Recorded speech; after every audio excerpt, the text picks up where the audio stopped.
जय श्री कृष्ण।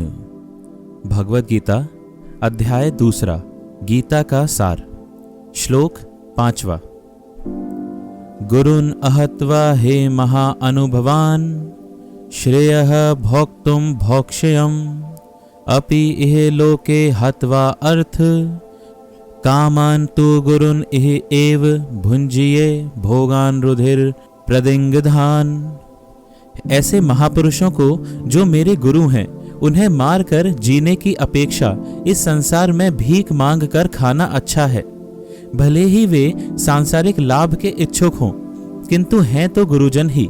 यदि उनका वध होता है तो हमारे द्वारा भोग्य प्रत्येक वस्तु उनके रक्त से सनी होगी। तात्पर्य: शास्त्रों के अनुसार ऐसा गुरु जो निग काम करता है और जो विवेक शून्य हो त्याज्य है। दुर्योधन से आर्थिक सहायता लेने के कारण भीष्म तथा द्रोण उसका पक्ष लेने के लिए बाध्य थे। यद्यपि केवल आर्थिक लाभ से ऐसा करना उनके लिए उचित न था। ऐसी दशा में वे आचार्यों का सम्मान खो बैठे थे। किंतु अर्जुन सोचता है कि इतने पर भी वे उसके गुरुजन हैं, अतः उनका वध करके भौतिक लाभों का भोग करने का अर्थ होगा रक्त से सने अवशेषों का भोग। श्लोक 6। न च एतत् विघ्न कतरत् नः गरीये यत्वा जयम यदि वा नः जयेहु यान एव हत्वा न जिजीविषामः ते अवस्थिताः प्रमुखे धार्तराष्ट्रः। हम यह भी नहीं जानते कि हमारे लिए क्या श्रेष्ठ है, उनको जीतना या उनके द्वारा जीते जाना। यदि हम धृतराष्ट्र के पुत्रों का वध कर देते हैं तो हमें जीवित रहने की आवश्यकता नहीं है, फिर भी वे युद्ध भूमि में हमारे समक्ष खड़े हैं। तात्पर्य: अर्जुन की समझ में यह नहीं आ रहा था कि वह क्या करे, युद्ध करे और अनावश्यक रक्तपात का कारण बने।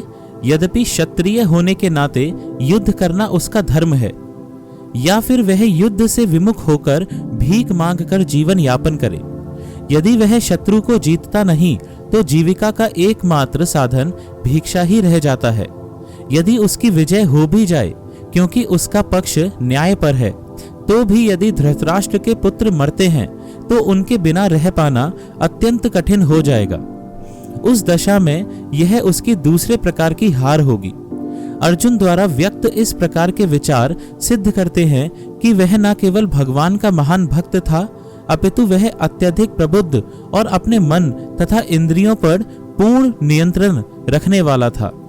राज परिवार में जन्म लेकर भी भिक्षा द्वारा जीवित रहने की इच्छा उसकी विरक्ति का दूसरा लक्षण है।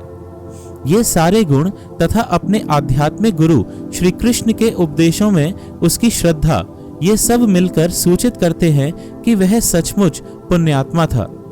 इस तरह यह निष्कर्ष निकला कि अर्जुन मुक्ति के सर्वथा योग्य था।